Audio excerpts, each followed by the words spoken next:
I could do that. I bet they can hear us now. Hold on, I'm gonna switch this camera here. That's why. Yep. I'm glad I checked it. Hang on, I'll fix it. I'll fix it. You don't want to just see him? It's just on Wade. Yeah. Okay. All right, that should have worked. This is heavy. Just looking at Wade here. There we go. Okay. All right. How are you guys? Great. Yeah. Glad to be here. Let's just break the ice a little bit while we wait to see if people show up and want to join us online.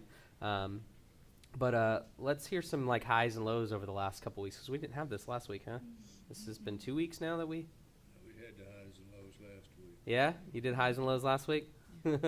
What's been going on over the last couple weeks? Anybody can speak. Not much. Joe teased us with some potential. I thought he meant the weather or something. We're experiencing that today. Apparently, it's Do you getting. have any highs or lows? The bounce kids were here, and fixed homes and stuff, Monday and Tuesday of last week. That's good. Spent the week at the lake, that's a high. The Yeah. low was we had to come home. Yeah. That's unfortunate. Yeah. How about this side of the table?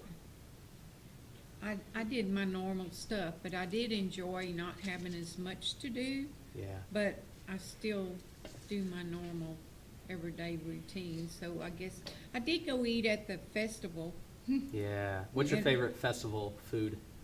Well, normally it's chicken sausage gumbo, but they were not there this time, so I got the barbecue sandwich, the chip or Yeah. cut barbecue sandwich, whatever you call it.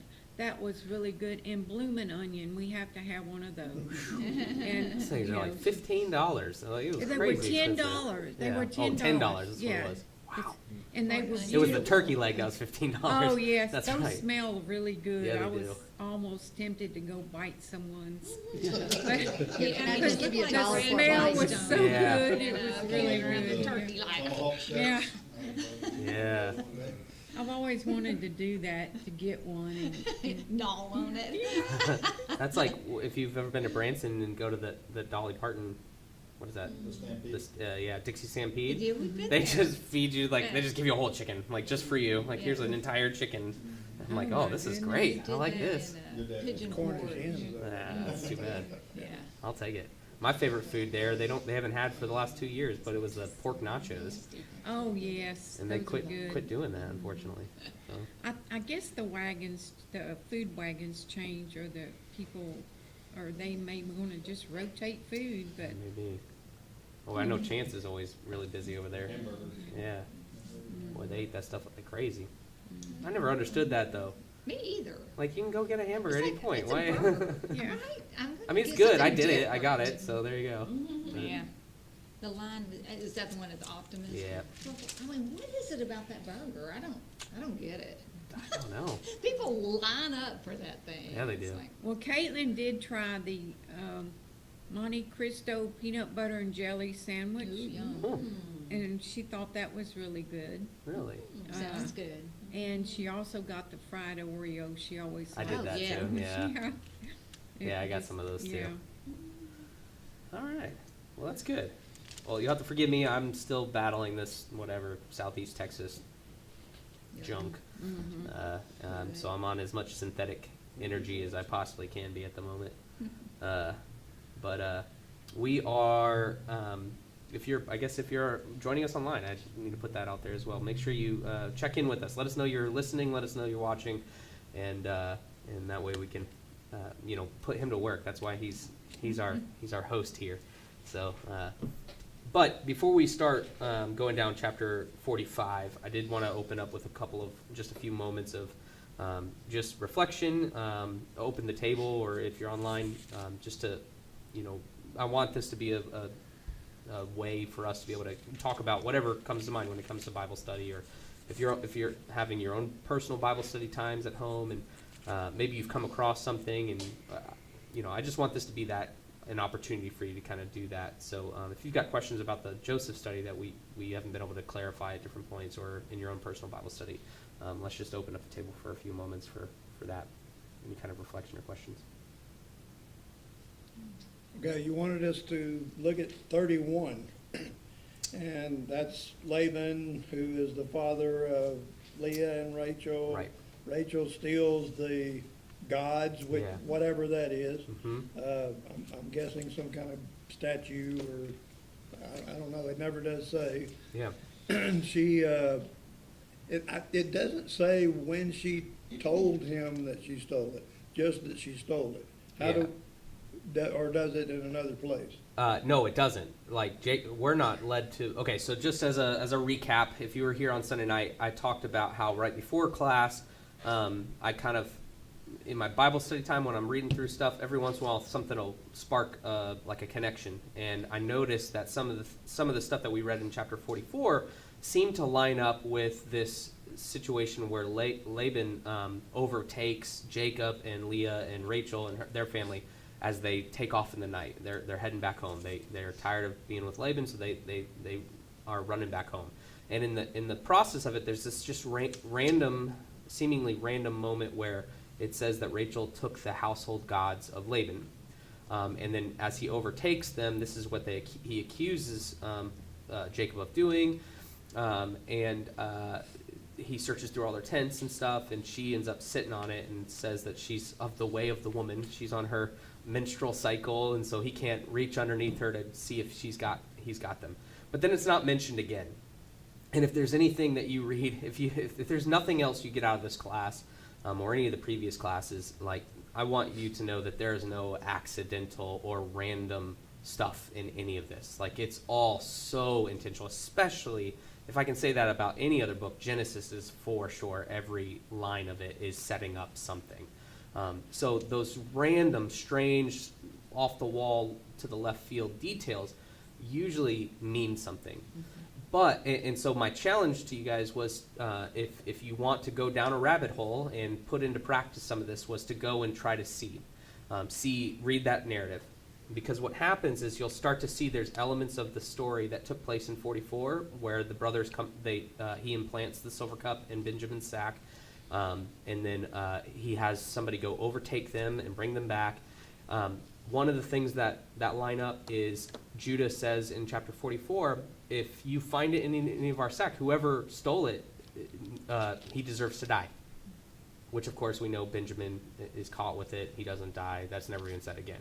It said the same thing. Jacob says the exact same thing when he's speaking to Laban. He says, well, whoever has these, then they deserve death. Well, you know Rachel has it, but it's not brought back up. And then Joseph will say the same thing. I think it was Joseph, if I recall correctly, in chapter 44, where he says, what is this that you've done? You've taken this. Don't you know I can do divination? And Laban will say, almost word for word, the same thing. What is this that you've done to me, that you've taken this, or taken these things and my family and stuff? So the question is, like, why? Like, you'll know that these are connected by the multiple layers of connections, and as you read through it, you look for those multiple layers of connection. The answer is, I have no idea. I've not studied it. That's why I challenge you to do it, Scott. So once you figure that out, you let me know.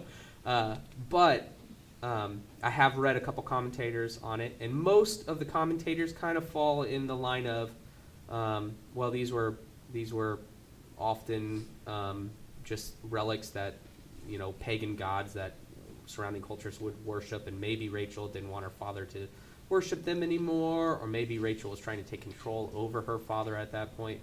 But in those moments, my initial response is to go back to the text, and if it doesn't add or take away from it necessarily, I don't see the necessity for coming to that conclusion. You're having to take a jump, make a leap to fill that in, and I don't think maybe that was the point of it or the purpose of it. So I'm sure there's great answers out there, but I have a inkling to think that this will actually come to play much later down the line in Rachel's descendants, maybe in Benjamin or Ephraim and Manasseh, in their tribes. Maybe they'll fall into like worshiping these pagan idols and stuff. That's an inkling. I don't know that for sure, but I think that is there to set up more that will come in the future, maybe even something Moses will talk about later on in the first 5 books. But when you go and look at it and study it, you let me know if you come up with anything. There's certain elements. I just want to be clear about that. There's certain elements that the cursing of the little boys who curse Elijah, and then the bears eat them. It's always been a weird story for me. I'm like, I don't know what to do with this necessarily, and I've read a lot of explanations to it. For being bald, of course, for making fun of baldies. But Look at you. Maybe I'll get an answer to that one day. Maybe it'll show. But sometimes it's just about the journey more than the answer. So, yeah, it's a good question. And no answer. There you go. I'm really good at that. I just talk for a really long time to say I don't know. It's good. Anybody else?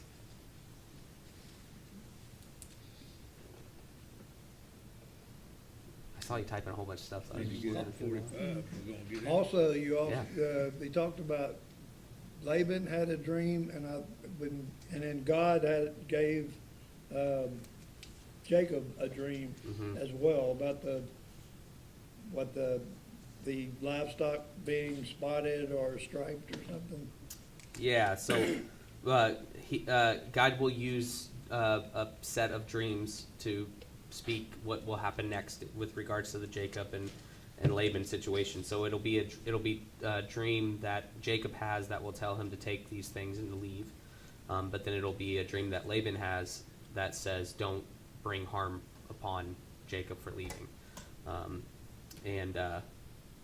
And so there's, I think that there's more to all that, but again, it's playing on this motif of the dreams and the pairs of dreams, and they're also going back to the land of Canaan here at this point as well, and so there's multiple things at play there. But yeah, the dreams will be something that will be a thing that God will use to move the people.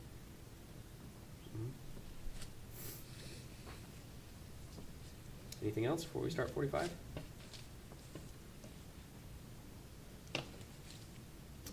All right. Wade, would you open us up in prayer, and then we'll start reading? Heavenly Father God, thank you for this time that we can come together and dive into your word deeper. Father, I pray that you help us to be receptive to what you have to say to us today as we look into your word. Father, thank you again for Adam and the time that he spent studying so that he can assist us in learning. And we pray. Amen. Okay, so where we left off is verse 33 of chapter 44. Now therefore, please let your servants remain instead of the boy as a servant to my Lord. Judah is going to step into the role of the intercessor before Joseph. And this will be the breaking point. The testing is complete. He's passed the test that Joseph has implanted for the brothers, and now what we'll see is Joseph's reaction, starting in verse 45, or chapter 45, verse 1. Then Joseph could not control himself before all those who stood by him. He cried, "Make everyone go out from me." So no one stayed with him when Joseph made himself known to his brothers, and he wept aloud. So the Egyptians heard it, and the household of Pharaoh heard it. And Joseph said to his brothers, "I am Joseph. Is my father still alive?" But his brothers could not answer him, for they were dismayed at his presence. So Joseph said to his brothers, "Come near to me, please." And they came near. And he said, "I am your brother Joseph, whom you sold into Egypt. And now do not be distressed or angry with yourselves because you sold me here. For God sent me before you to preserve life. For the famine has been in the land for these 2 years, and there are yet 5 years in which there will be neither plowing nor harvest. And God sent me before you to preserve for you a remnant on the earth, and to keep alive for you many survivors. So it was not you who sent me here, but God. He has made me a father to Pharaoh, the Lord of all his house and ruler over all of the land of Egypt. Hurry and go up to my father and say to him, 'Thus says your son Joseph, God has made me Lord over all of Egypt. Come down to me, do not tarry. You shall dwell in the land of Goshen, and you shall be near me, and you and your children and your children's children, and your flocks and your herds, and all that you have. There I will provide for you, for there are yet 5 years of famine to come, so that you and your household and all that you have do not come to poverty. And now your eyes see, and the eyes of my brother Benjamin see, that it is my mouth that speaks to you. You must tell my father of all of my honor in Egypt, and of all that you have seen.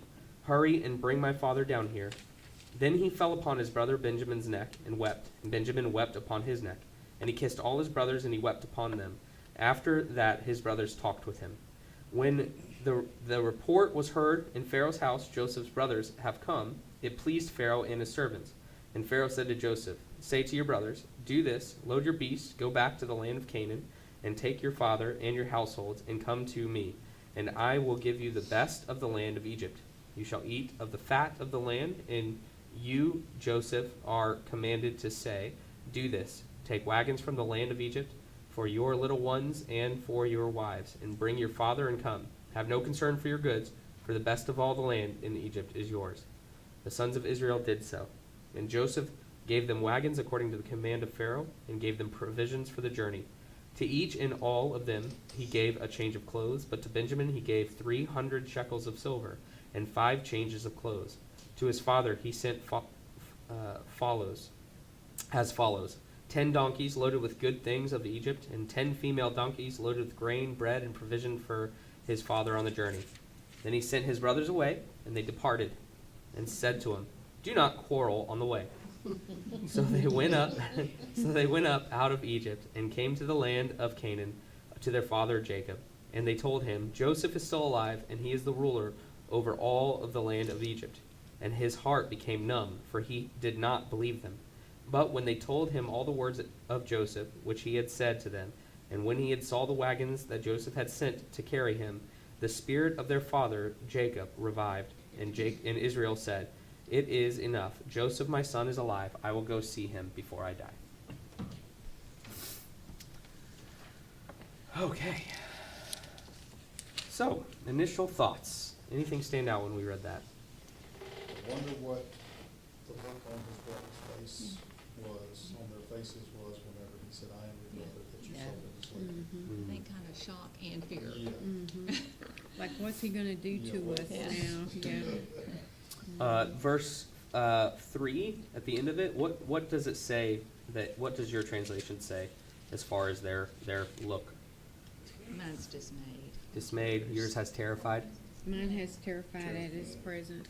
Yeah, this is one where I think the ESV doesn't do justice necessarily to, because the word itself is like shaken to the core, terrified. Like any other time it's used, it's usually in a sense of certain death, ultimately. So dismayed, I feel like, is a little lighter of a Light, yeah. tone. And It terrified, says troubled. troubled. Yeah. Troubled at his presence. How long had it been since they sold him into slavery, since they last seen him? Yes. So it's the best guess is this has been probably a good 20 to 30 years later at this point. I know there's math that they've figured out that kind of determine how long it's probably been. But I feel comfortable saying 20 to 30 years. I mean, they're all grown at this point, and they're having kids, and So they just so- wouldn't recognize him, it wasn't like he was hiding his. yeah, he's there's multiple theories behind that, but ultimately, yeah, it's that we're kind of led to believe that Joseph is kind of accepting his role as an Egyptian, which is going to make him, he's dressed like, he's acting like, he's taken the language of, and so I think that has helped in the veiling process of Joseph as well. My guess is the brothers are thinking, hey, why you been screwing with us for the last 3 trips over here? You kept sending us back. I know that was a question on Sunday night, was how long it would take, and it was according to one commentator, he said a 3-day journey there and then 3 days back, kind of thing, and so a multiple day trip. But yeah, so you come from the brother stand. Do you have brothers? No. No brothers? Okay. So yeah, that's probably would have been a thought I would have had if I had brothers too. Really? I thought part of this too was Benjamin. I think I would be afraid for Joseph to give me all that extra stuff because, I mean, they put that. I mean, it's like, what's going to happen to me now? Yeah. You know, because in the It's chapter already before, happened once, yeah. you know, in the chapter Yeah. before, you're almost going to die here, buddy. Yeah. You know, because you're found with. I don't know, I wonder what Benjamin was thinking whenever, Well, even if he's the only one singled out that Jacob, Mhm. Joseph. Joseph. Joseph, Favored, yeah. hugged him, and then it said, and then the rest of his brother. Mhm. Yeah. You know, he hugged and kissed him, and it singled him out, and then he did the same with the rest. Mhm. The rest of them were his half-brothers. Right, Mhm. yeah. Yeah, this was his Yep. full brother, yeah. Made a little difference. A little bit. A little bit of favoritism. Mhm.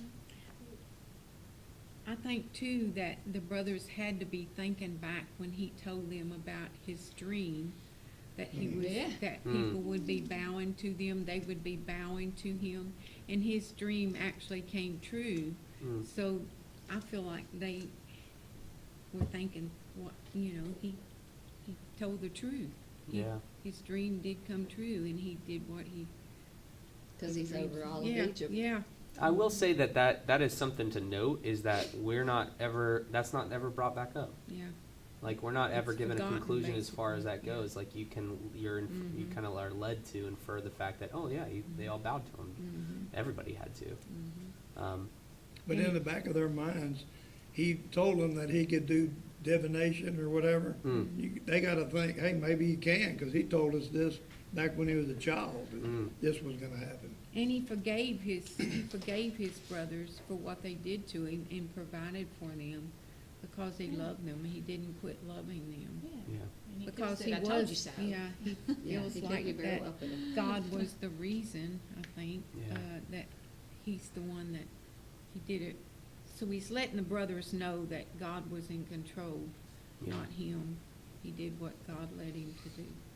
Yeah, he really encompasses that initial picture of the suffering servant. Mhm. Ultimately, he's the one who will suffer innocently Mhm. to serve everyone else. Yeah. But it's the king that winds up giving all the stuff to the, the donkeys and saying, hey, Yeah. take the food back. And so is this looking to the future when Mm. God gives us Jesus to forfeit his life for all of us? Rephrase that. What do you mean? Well, I don't know. I don't know. No, that's good. No, I think I understand what you're saying. So in other words, you're saying that the Pharaoh is the one who gives them Yes. all the stuff, and you're saying that's a forward painting picture towards what? Towards Well, Jesus. God and Jesus Mhm. giving his life up for all of us. Oh, okay. So you're equating like all of the riches that they're going to be given at this point is kind of, so the Pharaoh is sort of almost picturesque of what the future will entail for us. Is that what you mean? If that makes sense. That's okay. Yes. You're like, that's clearly what I If meant. it doesn't, then no, that's not what.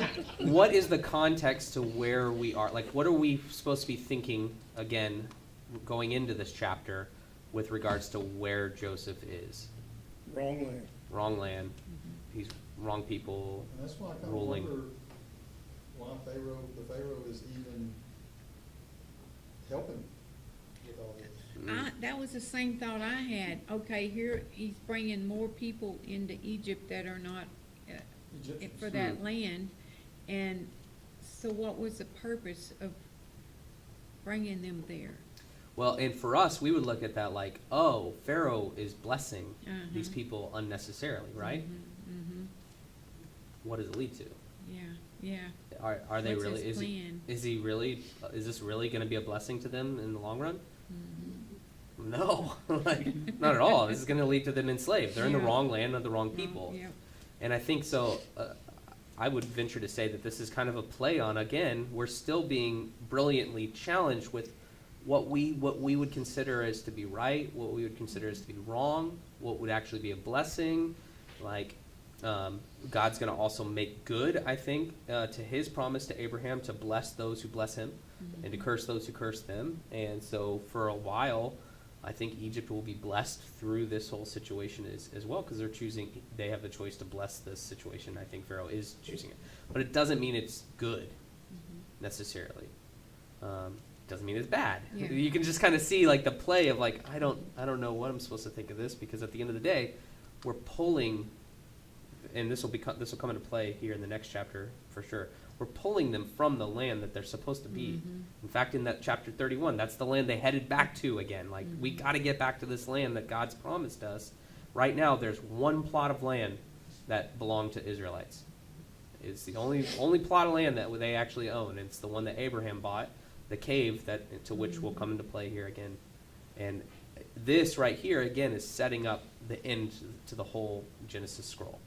And the end of the whole Genesis scroll, which I'm giving it away, but I don't care. I want to anyways.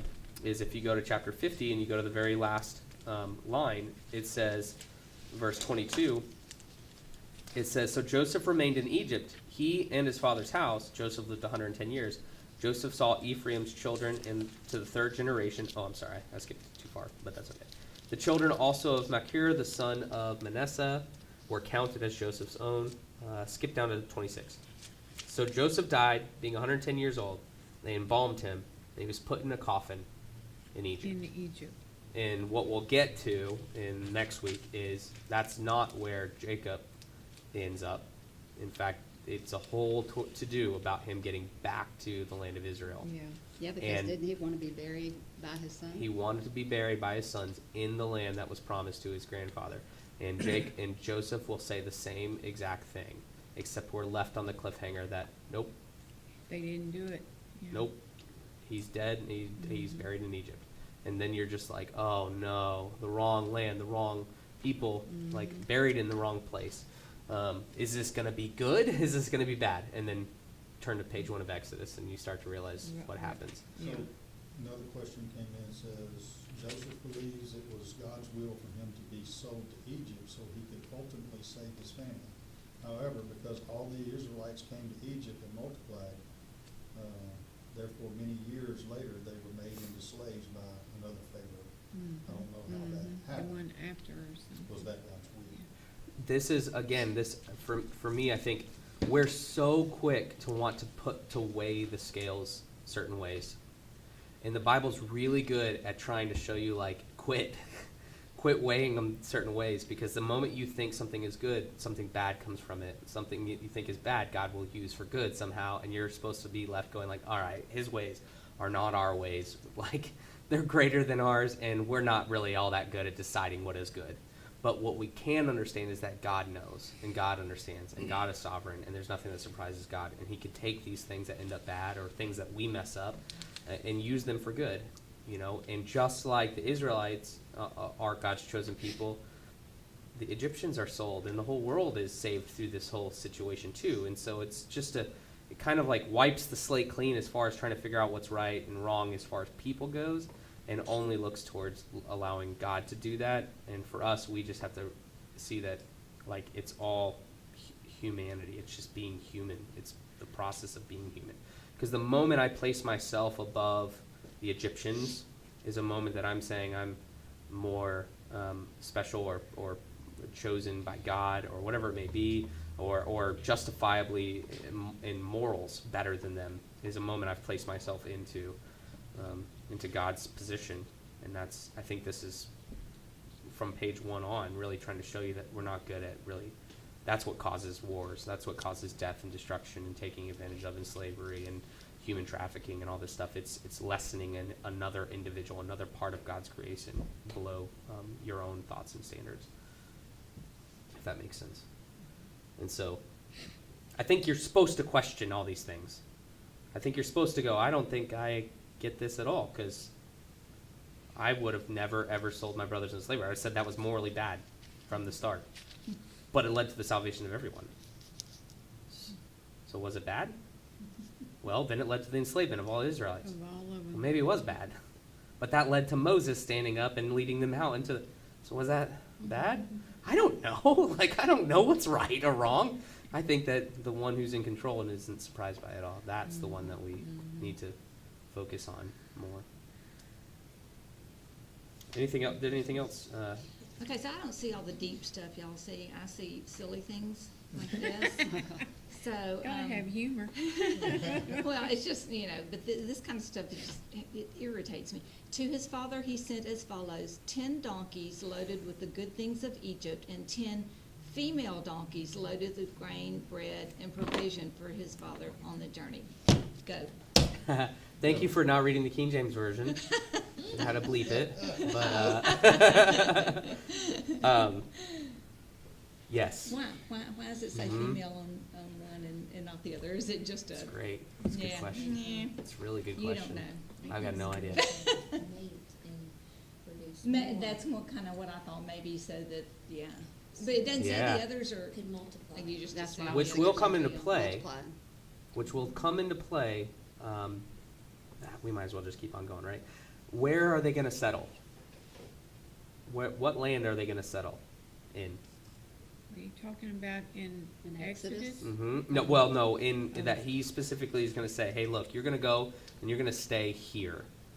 Egypt. The land of Canaan. In huh? Egypt, very specifically though, in Egypt. Sorry. Yeah, it was Egypt. Starts with a G. Goshen. Yes, Goshen. So what we're gonna see now is we're gonna see a theme and a pattern that will take place, again, throughout the rest of Scripture, where man will attempt and create basically an Eden anywhere, like an Eden in all places. And what I mean by that is the letters that make up Goshen in Hebrew are the same start and ending for the word for garden, which is Gon, Gimel, and Nun. Gon means garden. And so this is Gimel Shun Nun, and Goshen is. And so it's one letter different, but it'd be kind of like him saying, like, oh, you're going to come down and you're going to settle in the Garshin. Like, you're going to settle in the Garshin. Oh, and what are you going to have in the Garshin? You're going to eat of all the amazing fat of the land, the fruit. They're going to be great. And then what we'll find out is that they are fruitful, and go to Exodus chapter 1. Exodus chapter 1 will tell you exactly what they're doing in the Garshin. Sounds Right. like in a list or something. I know, right? In the Garshin. It'll say, in verse 6, Joseph died, all his brothers, and all that generation. But the people of Israel, they were fruitful, they increased greatly, multiplied, and grew exceedingly strong in the land, and the land was filled with them. Now, what comes to mind when I say that? Like, be fruitful, multiply, fill the whole earth. Going to eat. In the beginning. Adam and Eve was told to be Yeah. fruitful. They're taking the blessing of God, and they're doing it in the Garshin. But is that good? Enter the new Pharaoh, the new king of the land, right? Who don't know these people, and guess how he'll deal with him? He'll deal, it says in verse 10, come, let us deal shrewdly with them, which is a direct reflection of the serpent in the garden. And so now we're back on repeat, except now instead of the garden, we're in the Garshin. They've done the blessing of God, but now here insert the next serpent who've enslaved the people, and they're in the wrong land, wrong place still.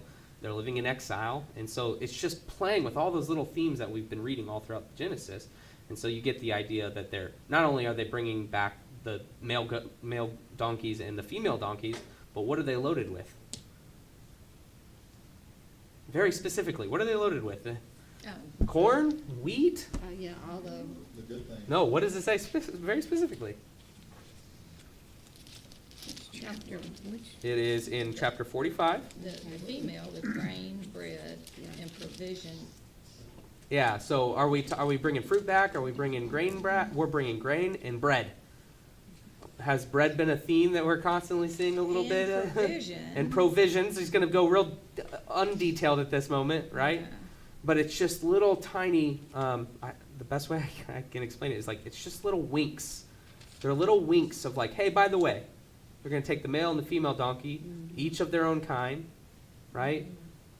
We're going to go back to the land of the Garshin, where they're going to have all that they want, all that they could ever want. It's going to be fruitful. And who's providing it?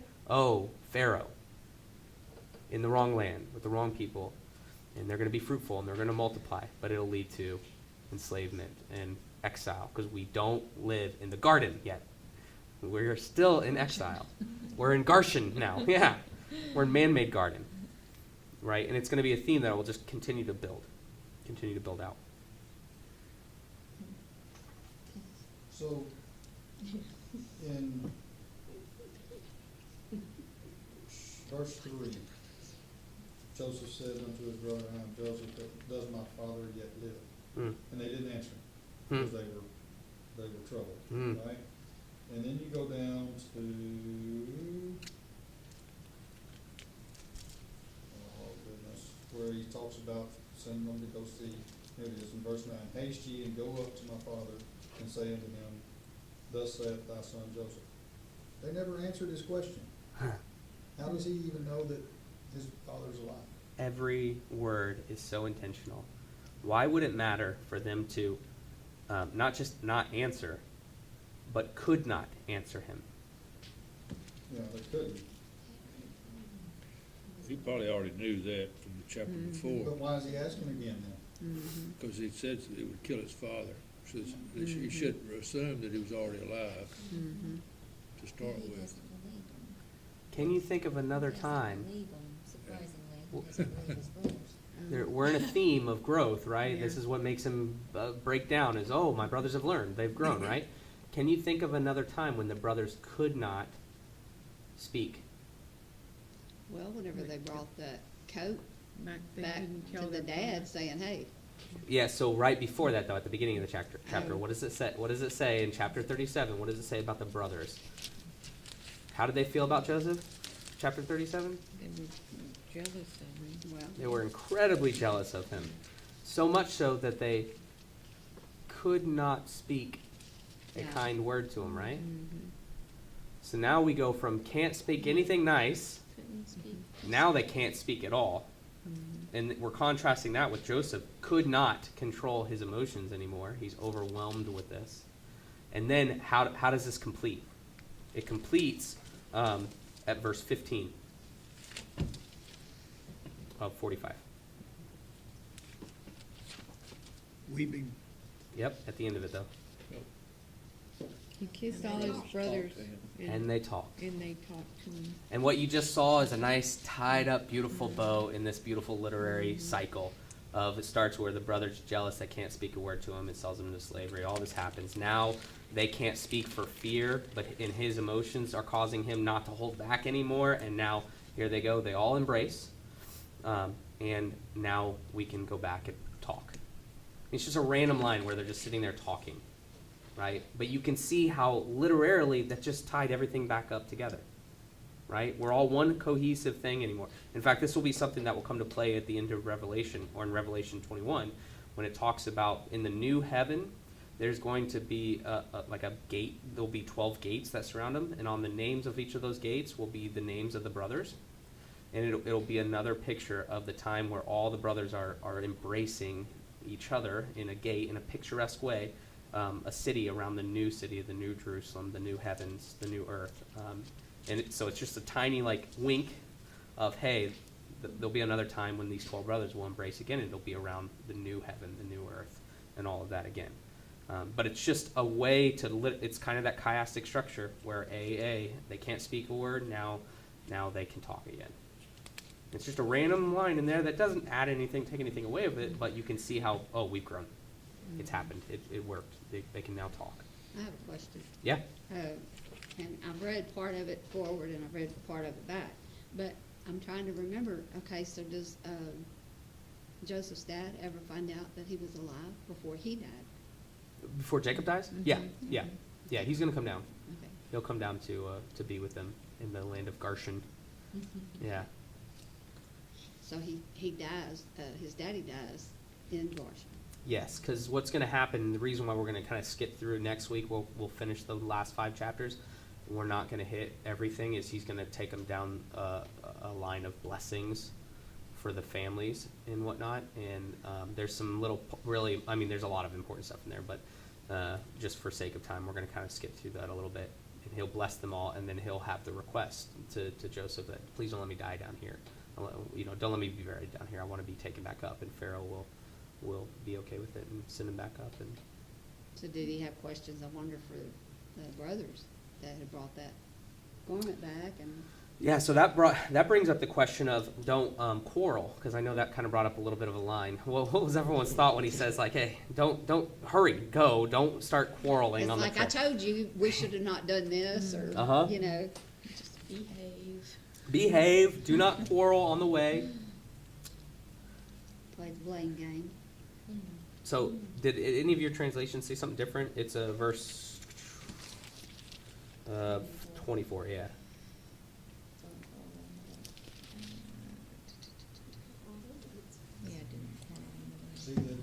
fall not out, by the way.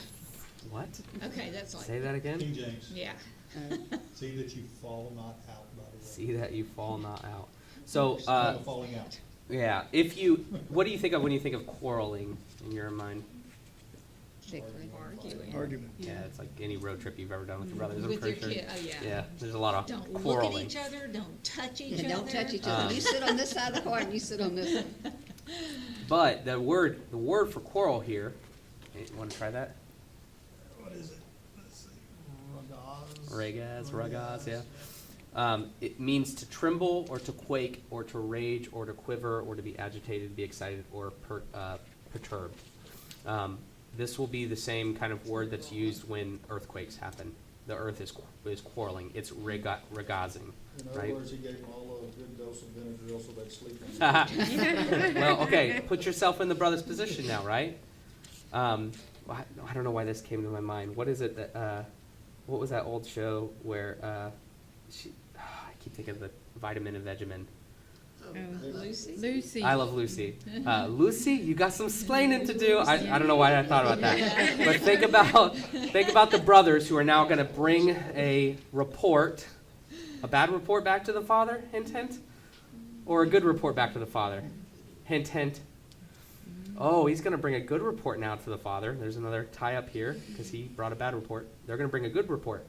But Lucy, you got some splaining to do. Yeah. Because suddenly this brother is that we've all assumed has died is now alive. So you think that they were quaking Oh, I'm Yeah. sure. the whole way It's back. like, How are we gonna, that's are probably what they we? quarreled Yeah, about, yeah. if they were to quarrel on the way back. How are It's we like, to how are we explain gonna this? explain this? Yeah. And this is a moment where Joseph gets to sit here and go, God had this whole thing planned out, right? And Don't quake on your way home. And not Just only was he let's not go. dead, but he was in a place of authority. Yeah. Yep. I got a In the footnote wrong on land. In the wrong land with the wrong We got a people. footnote on 24, it says, don't quarrel, it says Joseph wanted nothing to delay their return. See note on verse 9. It talks about that, and then he wanted them to avoid mutual accusation and recrimination concerning the past. Mm. That's what my, Yeah. I said. Yep. Anything that would keep them from returning. Yep. And In other verse- words, like, verse just 9, focus it on the says, end. Now Let's go. hurry back to my father. As he, like he figured he needed some time to get him back there quickly. Yep. I mean, could you imagine 30 years and you find out your dad's still alive? You know, here's another question for you. Why didn't Joseph just go back with him? Because He he was goes- over the other people. Couldn't just up. 6-day trip, I mean, roughly. I mean, he could probably, He's now an Egyptian. he's what? He's now an Egyptian. It's an interesting thought. Interesting thought. Would you go back with your brothers after they did what they did last time? Yeah. That's a good question. Brothers not in a Alone on the road. position of authority. Yeah, he's already been in the pit once because of Yeah. I wouldn't go with them. Maybe the fear of shocking his father, just Yeah. seeing him instead Yeah. of being told ahead Yeah, of once time. bitten, twice shy. Yeah. I don't have a good answer for it, I think. believe you, I can see all Anything's those. possible. I think, for me, I think there's probably a moment where he's allowing them to go and fess up, like ultimately, like, you guys go make this right now and bring your father back down here. Couple of things of note. The main focus here, focal point from verse 5 through 8 is ultimately like God is the one who orchestrated this whole thing. Like he's the one who did this, but for what reasons?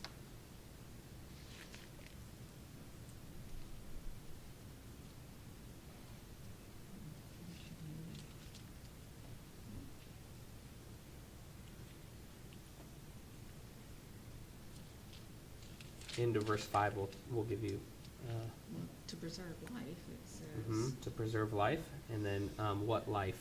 Verse 7, like what? Very specifically, to preserve not just a life, but Remnant on earth. Mhm. Yep. What is that? What do you think that means? I think it's a Jewish nation, personally. I think that's what it Mm-hmm. Jewish nation, yeah. Yeah, it is to preserve their lives and their survivors too. Mm.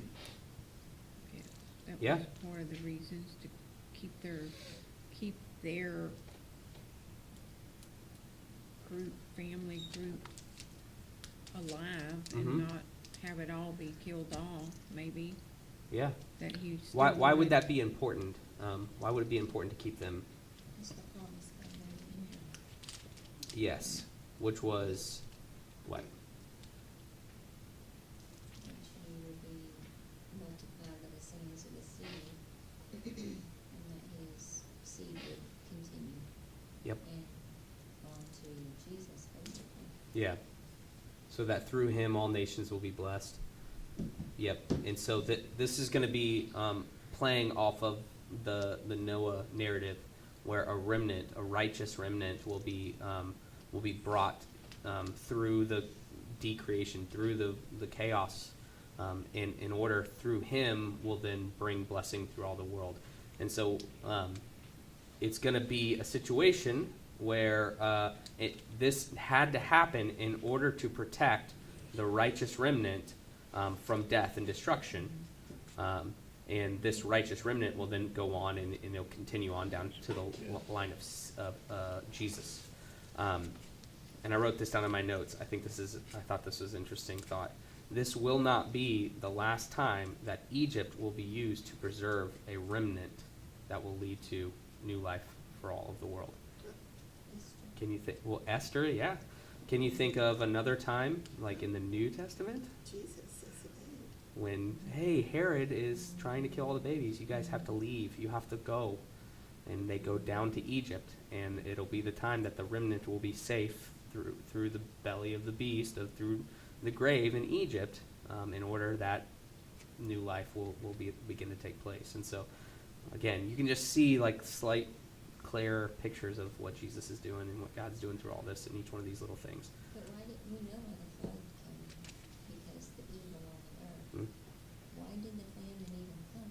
So Joseph needed to save his family. I mean, God's in control of Yeah. nature, so why was the famine allowed? So that they needed saving. That goes back to a conversation we had several weeks ago when it came to the fact is, like, does God change his mind? Does God orchestrate, the disasters? Does he facilitate, or does he, in his foreknowledge, allow for the human partnership to be a part of his will and planning? And so, in other words, did he orchestrate a famine, or did, knowing that the famine was going to occur and knowing the all potential ways that this could play, it work in his advantage, the way that he wants it to? And I have that answer of I don't have a clue. I don't know. I think it does show that we're in a fallen, broken, not good world, ultimately. God has the power to do things, but also we've shown that, thank goodness, he does not do it the way we think he should, because that does not always work out well. Yeah. It shows that God is not, he is so generational Mm. too.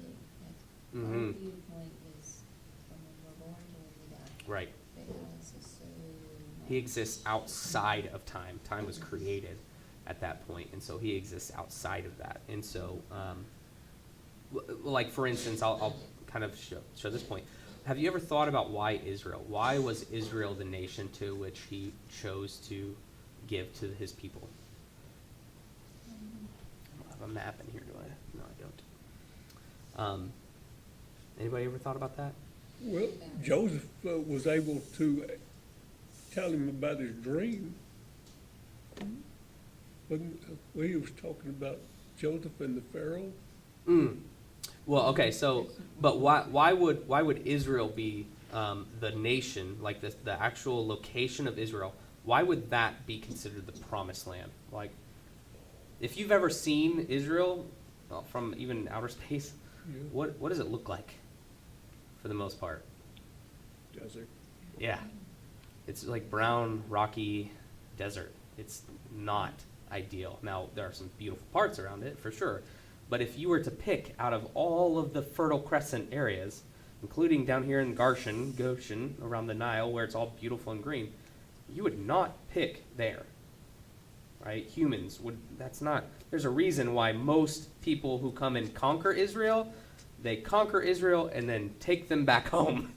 They have no interest in staying there, like, because it's not a great place to live, to be honest, right? But by making it the promised land, two things happen. Number one, every single world nation that will come to play over all of existence will all take place on the outside of that and will require to travel through it in order to trade, in order to conquer, in order to, every one of them will require to go through Israel in order to do it. So it will not be a world conquering nation, but it will absolutely be one through which all the world conquering nations will have to go through. So it'll be an influential nation. It'll be incredibly influential. And number two, the very land he picked safeguarded his people into naturally having to rely on him to exist. They had to have rains for them to drink water. They had to have rains and storms and the right conditions for things to grow.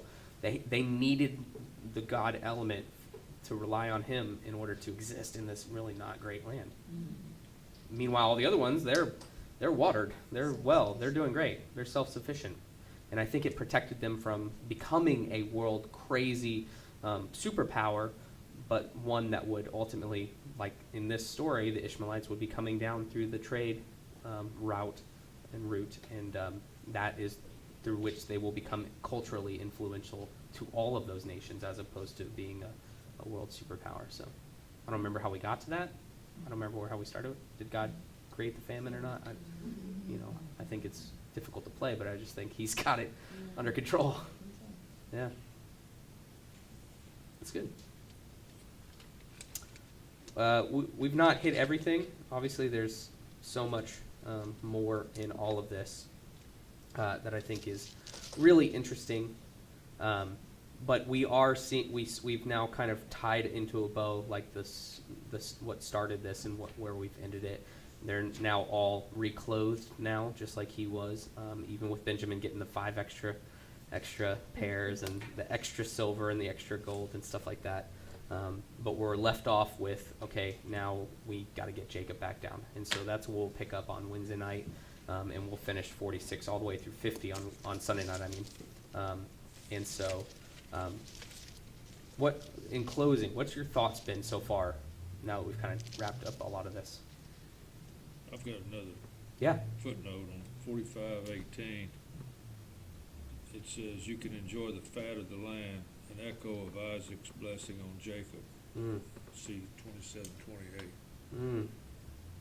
So that's part of bringing him back. Well, I look at it, maybe. Yeah.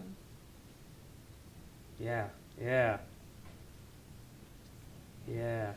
Just the wrong land.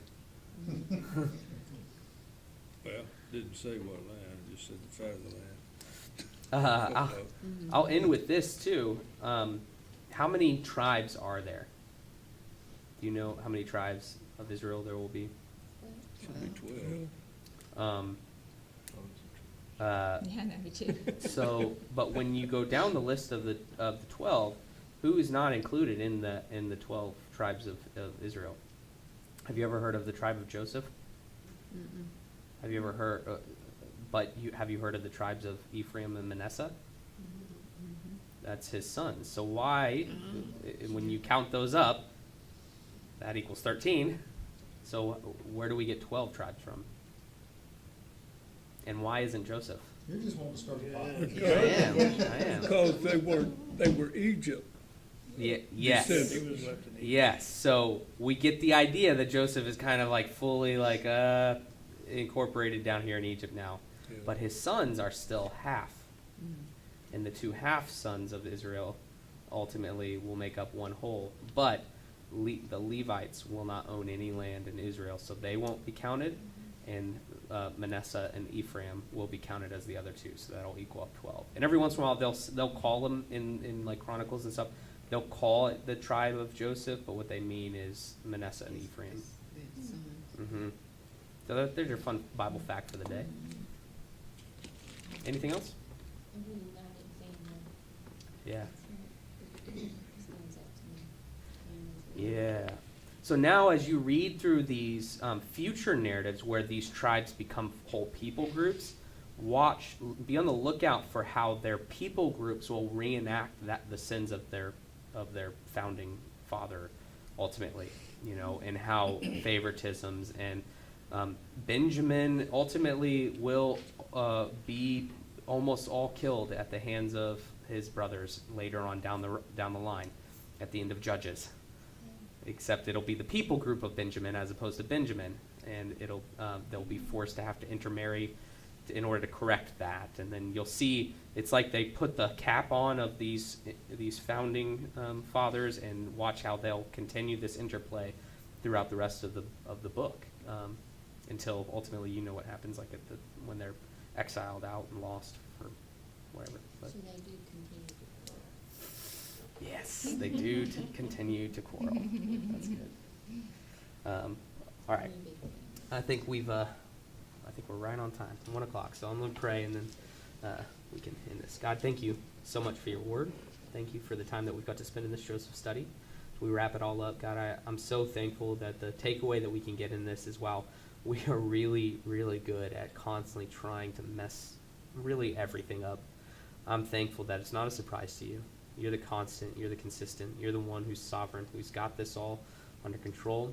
And I'm very, very thankful for that, God, that we have a hope, that you continued to keep a remnant safe in Egypt, and that you would do it again through yourself, through Jesus, and that because of that we will have a hope for restoration back into the promised land, back with you in the new heavens and the earth, and able to look back on this just bewildered at the fact that you were in control the whole time. God, we're so thankful for that. We love you in your name. Amen.